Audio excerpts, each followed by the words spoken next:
I'm honored to get to welcome Katie Bigelow to the whole CEO today because I'm amazed that a woman with 8 kids has achieved the phenomenal growth that we saw recognized at WPO's fastest growing women-owned businesses, and a woman in defense.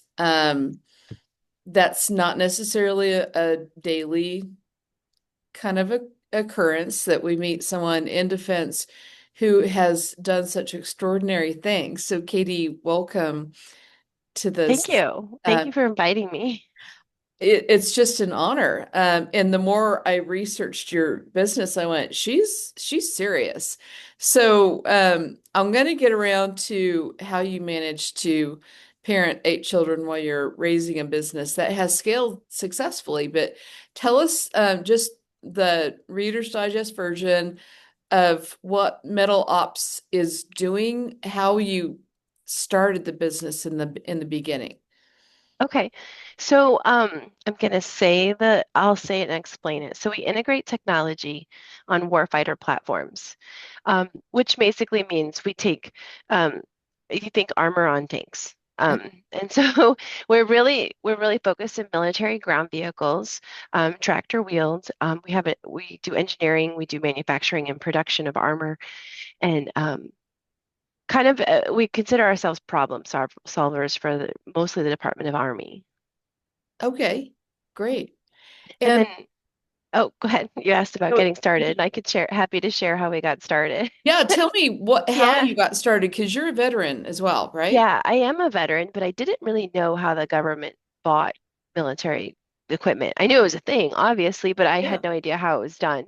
I was in the Army for 10 years and I got out of the Army so I could be a mom. And I was kind of lost trying to figure out what to do with my life. My husband had been an artillery officer. So my husband is also a combat veteran, and he was transitioning between being an artillery officer to being an acquisitions officer. I didn't even know that was a thing. Yeah. And what he was doing was purchasing on the government side, you know. And we had moved to Michigan. We're currently in Michigan, and there was no military community here. And so all of a sudden, I was kind of thrown into just being alone and being with my husband and he and our new baby. And he told me he'd come home every day after work and tell me all about his day at work. And after a while, I realized I got a whole education in government acquisitions just Yeah. by listening to my husband talk about what they were up to. Yeah. And after a while, one day he came home and told me about a project that they did or they hired a company to do, and I was like, oh, I could do that. Ah, And my husband was like, oh no, no, that's too risky, you know. And so looking back, I mentally built a whole business plan around it. Like that project, I could do that project. I planned the security, I planned like the labor, I could hire welders and I could replace equipment and I had all these things built up in my mind. And so I decided that I wanted to kind of be a solopreneur. I could run projects, small projects for the military. I understood the equipment and I understood the vernacular. I figure I could do this. And but my husband was active duty and he was is really big conflict. Plus I had a special needs son at the time. So he mm. had really no idea. It was sort of like a dream that was just kind of percolating while I was very busy with my small children and my special needs son. And my husband ended up retiring. And after about a year of that, he came home one day and said, you know, that business you always talked about? He's like, I think you should do it. And Nice. so, so I did. And that was July of 2013. Yeah. That was a big year for us because I also had cancer at that time. Oh, wow. Um, and then in November, my special needs son passed away. Oh. So we went through, you know, some of the hardest stuff in our whole lives. And there's a big pin in it because it's when the business started too. And And I so I noticed did. he was part of why you chose to name Metal Ops We did. We after him. we named Mettle Ops before he passed away, not realizing that he would pass away. Yeah. And but I could tell you that story. I'd love to share that story. So he was in the hospital a lot. He lived to be almost 6, and he was in the hospital a lot. And one day family life came around and they were going to do something special for him because he was a regular. And they wanted to know what word best described him. Well, I had several days because when you're in hospital, you're kind of not doing anything all day, just taking care of your kid. And I decided metal, his courage and his strength of spirit was the best word that described him. Yeah. And that just stuck with me. And then when we were naming the business, my husband and I were talking about, maybe the kids could work in the business someday, but Brett could never do that. And so how could we make him a part of it? Yeah. And so we named it Mettle Ops. That's Um, sweet. so we did start the business. After he passed away, I made no traction for about a year. I had a hard time getting back on my feet, I Yeah. think, which I understand is pretty normal. Yeah. And so I did win my first contract about 2 years later. Did Okay. get back on my feet. I did it by myself while the kids were napping. That was the plan. And Wow. then it was not a big contract. It was like a $75,000 contract. I probably made $1,000 on it, maybe. Yeah. But I got my foot in the door. And then within, I don't know, about 8 months, 9 months, I had more work than I could handle. So my husband quit his job and came to work with me. And Wow. so he's been working with me all along because he was the first easy hire, like he already knew the industry Yeah. and um, In the it's acquisition process. he understood the process and he's really, I didn't know at the time, but he's really just expert in that. And my skill set is really in business and scaling and so to marry up those skill sets has been, part of the secret to the success as far as and not just that, but like adding our she wasn't a CFO then, she was a bookkeeper then, but what we've learned is that maybe the first stuff I did by myself, but then as we grew, the team, building the team and the right team is what has gotten us where we are. Yeah. Because no person alone could accomplish. We'll do over 50 million in sales this year, and that anybody who says Wow. that they do that alone, 50 they billion million with an M. and billion million with an M. Well, that's still no small change. And how many employees do you have? I think we are at 65 right now. So Okay. Wow. yeah, Um, yeah. okay, so I have a couple questions on, but keep explaining. So you So, integrated him in as yeah. kind of a key resource. And then we grew one person at a time. We bootstrapped, we self-funded everything. Every time we earned a new dollar, we invested it back in a person Hmm. um, and so now we're still bootstrapped. We have 3 locations. We actually have 4 locations. We just expanded to Huntsville, Alabama. Okay. And Well, something so important just happened in Huntsville, Alabama. I'm from Colorado Springs. okay, yeah, yeah. So you know what we're doing is we're following where the administration is moving. NASA's there, Space Force is being moved there, FBI is being moved there.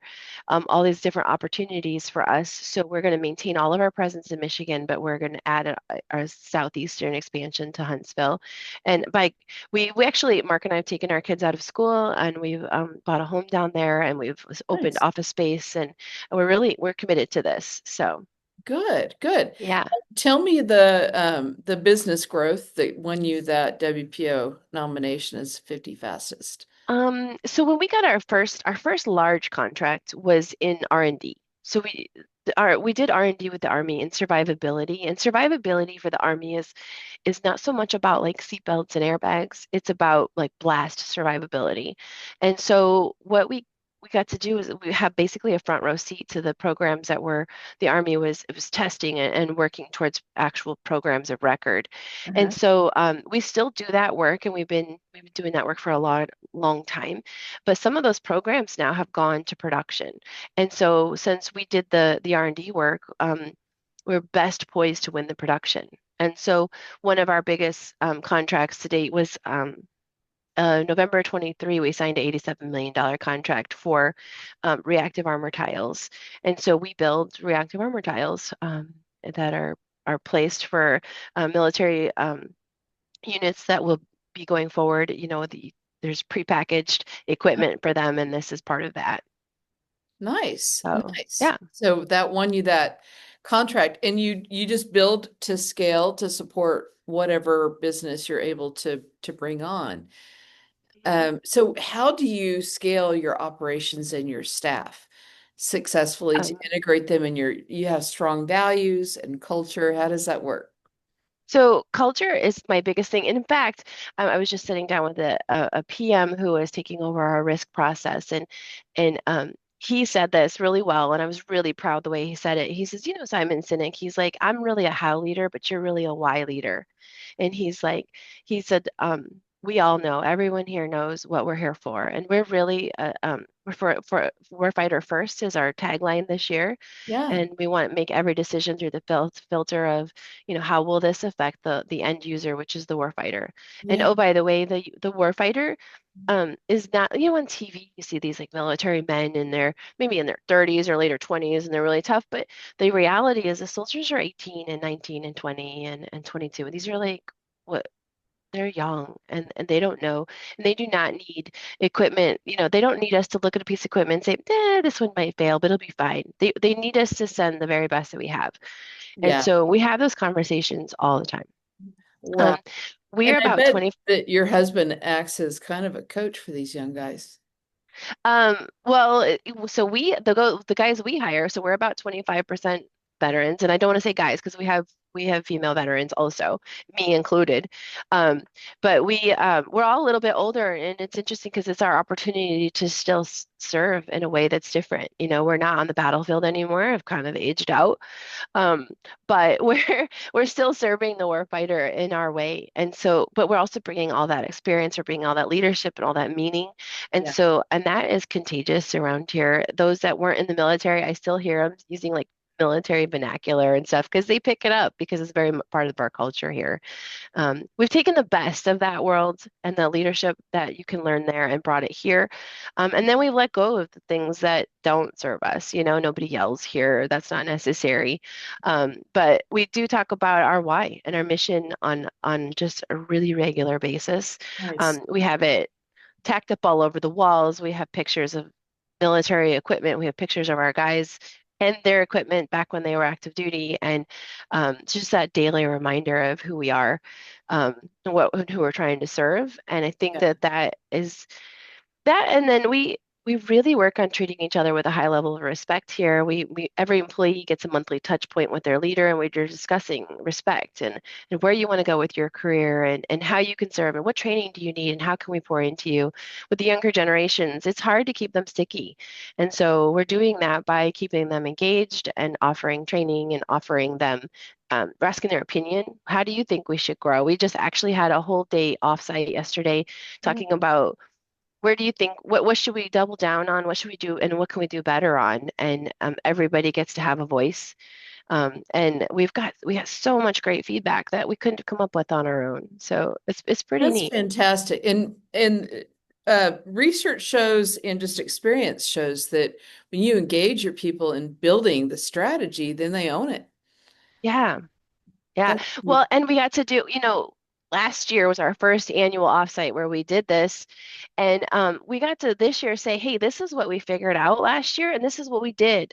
All these things we implemented all year. And I know that there were people on the team in our company that it was their idea. And we have a mentorship program now. We have a young professionals group. We do community engagements, nice. but we also have more snacks in the snack room. You know what I mean? We do all of Yeah, those things. So, and so they collaborate on how they like to see that happen. And that actually makes it easier for me. I don't have to figure it out. I just ask them. exactly. That's a beautiful, beautiful model. What about systems wise? You've had to mature your system as you've grown, and it sounds like you have a real great mind for what systems work. What does that support and infrastructure look like for you? Do you mean like process? Because I'm big Yep. on process or, Process and CRM or how you're tracking. oh, Yeah. yeah. So we've actually, since we bootstrapped, we've cobbled together software over the years. So when we started, we've actually recently selected the ERP that we're going to implement. But we had a list of probably 20 softwares to have to replace because Yeah. um, That's what the ERP does. Yeah. ERP is just so expensive when we looked at it years ago and I was like, we just can't do it, you Yeah. know? And so we've really grown into that. But we've been capturing process for years. I remember I took the Goldman Sachs 10,000 Small Businesses years ago, and they were like, what's your process? I'm like, ooh, we don't have a process. And so now we have processes for almost every function. And then we have Nice. this continuous improvement piece where I'm constantly asking people, how can we make this better? How can we do this better? How can we be faster, more efficient? And we also have this piece where this is a very military thing, but we do these lessons learned. We have after action reviews regularly. Sometimes they're, not just when we're done with a project, but multiple times throughout it. Every time there's a mistake, oh, get everybody in the room. Let's talk about what Perfect. happened. I love And that. then we document what happened and we make a change to the process. The goal is that we make a mistake, but it never happens again.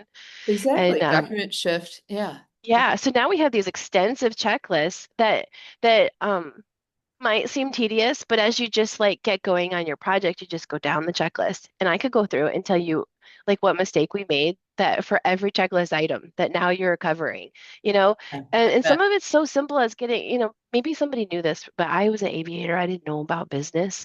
So I had to learn, but getting the PO signed.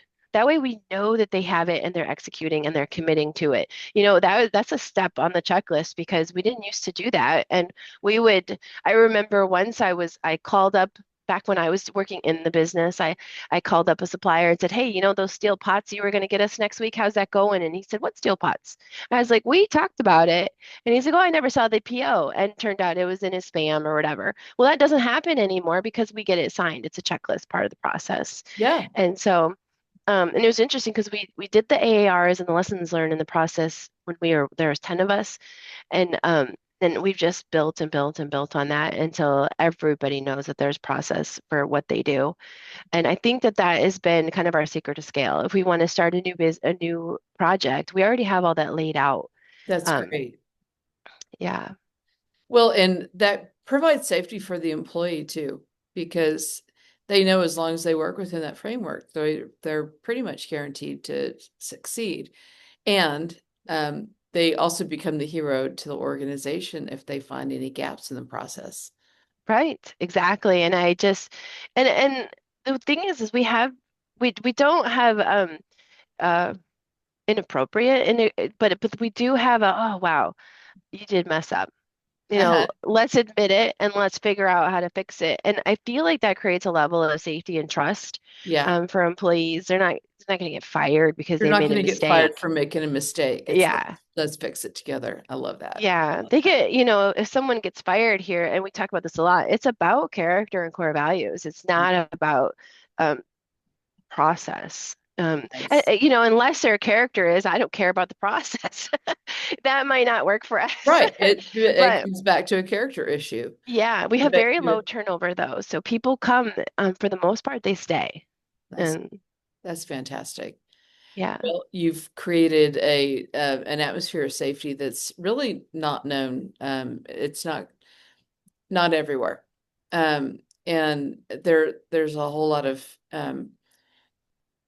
fear. I wouldn't say I have the experience in defense, but um, I hear from other CEOs that people are constantly looking and churning for an additional, $5 an hour or something like that. I'm like, well, then there's something broken about the culture or their sense of safety here. So I love what you've built. yeah, if you do the multipliers on the money, it doesn't make that big of an impact, Yeah. you know? And so I always tell people I want them to enjoy going to work as much as they enjoy going home. And I mean, I Oh, know that that might not be the case. Excuse me, it's still a job. Um, but they know that we're trying. And I think yeah. that matters. Yeah. Well, you spend most of your waking hours at work, so you better like it. And Yeah. and Yeah. I love that you made this connection with home because my premise for optimizing the workforce is the happier we are at work and at home, the more creative energy we have to give toward work, the more openness and curiosity we have to give our family. And that begs the question, how does Katie manage to raise 8 kids and be Oh. CEO of company?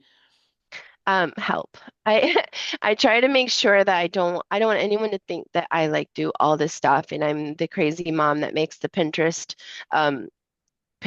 um cupcakes for my kids at school. I like DoorDash cupcakes at school for their birthdays. Yeah. Um, but I do in the summer, I have nannies in the summertime. I have several nannies when the kids aren't in school. They're homeschooling now. So we have tutors that are helping. And I had to grow into that. Obviously when you're starting out in business, you can't really afford to do that. Yeah. But that was something that we started investing in early on, is part of my salary had to be understanding that there had to be good care for my kids because we grew up kind of in a latchkey area or latchkey type style, but I don't think that works, especially when you have a big family. They Yeah. they need support. They need to know there's someone coming home, there's someone there for them to come home to or looking for them. And my kids have a lot of activities. They're musicians and they're athletes and they do all these things. And I don't want them to have to give all that up just because I really like my job. And Right. so, we used to have a nanny, part-time and then full-time, and then oh, we need more than one nanny and all this. We've really grown into those things. And I'm really, really specific about how my time spend my time. My time is very full all day. So if I choose to do one thing, that means I have to choose not to do something else. Right. Um, and so I try to be really mindful of, like the weekend is really about my kids' time. The evenings are really about time with my kids. And then I try not to spend a lot of time like doing dishes or messing around with cleaning the house or any of that stuff because my kids is my time needs to go to my kids or my business. Yeah. And so when I tell people, it's worth it to invest in help. You're offering employment to other people too, so don't think that it's a bad thing. It's a good thing to Yeah. offer employment to other people, so that they can take care of their families. And so that I have to just kind of swallow my pride because sometimes something might not be done the way I might have done it, but the job Right. is done and it's done well. So I need to deal with it. And that's Yeah. part of being a business owner too. I can't do it all, and I have to delegate. My chief of staff says my superpower is delegation. Well, it sounds like it's working for you. Yeah. And how do you get the time to take care of yourself? What's a routine for you for I'm self? not that good at that. That's probably, I actually, the way I deal with that though is I've hired coaches over the years. I have a really great coach um, that reminds me on a regular basis that, okay, like last night after we had our company offsite and after we had our or we did this full throttle. We did races and all we did fun things. Oh, I was like, oh, fun. I'm back at work and I'm going to do some work. And my coach is like, no, you need to enjoy the win. Oh, And I was like, I never in the past would have done that. I would have been like, put your head back down and get back to work. And she's like, no, enjoy the pride and the progress that your company has made. And so I actually use a person to help. I think my WPO friends are a great reminder too of, I see them like kind of juggling it all and taking better care of themselves than I think I do. yeah. I would think they would argue that they're not very good at it either, but it helps to know that I'm not alone. Um, Big time. And then just kind of trying to, sometimes it's not so much about, do I need a day off by myself, but I need to just adjust my approach. Like, can I have a relaxed day at work, just walking into every room relaxed so that I'm not so tense that I need 24 hours off? So really working on that. And, as I've grown, I've gotten more complex coaching, which has really helped me. Um, not have all kinds of like emotions bubbling under the surface. And those things have really been what I've needed for self-care. And those coaching calls get factored into my day. Yeah. Um, so that's how I do it. That's fantastic because I love how you set up that accountability network and the help at home to free you up. Just yesterday, my daughter said, "You want to hire a housekeeper?" And I said, "Honey, I want to be home enjoying my family on the weekends. I don't want to spend my weekends scrubbing the bathroom." Yeah. And yeah, it just makes sense. We have to give our energy to what really feeds us. And it sounds like you have a really great system in place. I was a coach that challenged me years ago. She's like, "Why are you cleaning the house?" And I was like, "Because I should." because women should do all the things, you know? And that is such a cultural thing. And I think we're all guilty of it. Even I'm trying to be mindful of it. But somehow it's like our value is in what we do for everyone around us. And that's just not true, you know? Right. Yeah, that's not where our value is. I love that you have a good coach that keeps you accountable to that.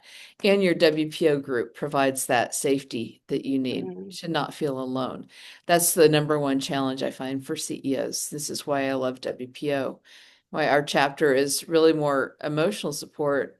We do support each other in business, and we're just talking about shark taking our business plans with each other in 2026 just to get a little bit more direct feedback. Are you in a platinum chapter or a local I chapter? am. I'm in the Platinum Five. Mhm. Okay, good, good. So. I think it's fantastic. You have that deep level of connection and you get to get there for several days, which gives you a chance to really get to know each other really well. Yeah, we actually meet in DC next week. So I know we're Nice. all excited and it's like a reset every time and you start to feel like alone, you know, and it's not I hope it doesn't come off like snobby, but it's just that there are challenges every day are different Mhm. than my friends that are here.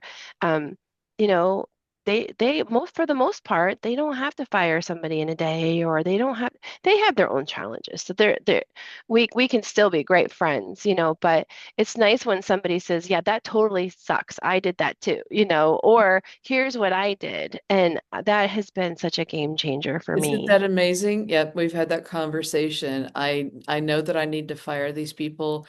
I'm afraid how it's going to impact my culture, and we share how have we Hmm. made it through this in the past, and it really keeps us from feeling alone.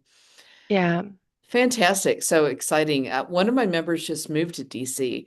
I'm going to encourage her once she hits that mark to consider the platinum chapter because of that connection that you guys have. That's I amazing. think too, I think for me, I think I could now after this will be my first time I could join a Zenith, but I think that the platinum's really about the scale too, and Mhm. I think that is where we're best suited at. So yeah, Yeah. it really, um, I actually got to go to a 50 Fast Accelerator on Thursday or Wednesday in Oh, New York, yeah. and just every time I'm in a room with women who have bigger businesses than mine, it is such a privilege, you Yeah. know, because my son, tell my son this, you know, because he'll be like, my son's a ballet dancer, and he'll be like, everyone in the room is better than me. And I'm like, that's the best place to be. That's where you That's want to how be. you get better, is Yeah. whenever else in the room is better than you Yeah. know, and it's humbling, of course, but that's where you learn. You don't learn when you're the best one in the room. Um, Exactly. If you just choose to be the big fish in the room,